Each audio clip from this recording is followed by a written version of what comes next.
Hi, I'm Sarah James, and in this video I am going to be transforming this pretty bland generic door into something pretty awesome. The client was very happy about it. I loved doing this project, and I hope you join me because in this video I am going to share a step-by-step guide on how to antique mirrors, as well as share some tips I learned along the way. And it all starts now.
Lovely assistant Erica helping me.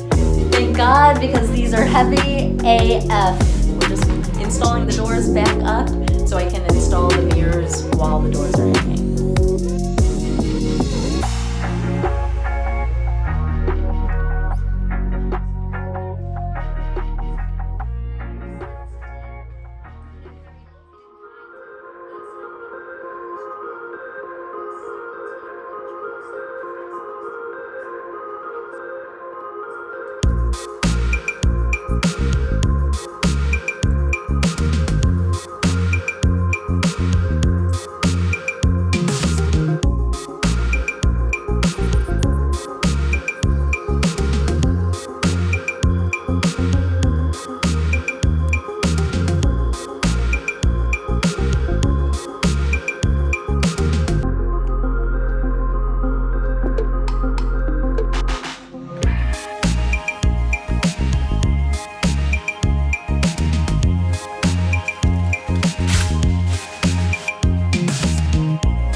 Ah!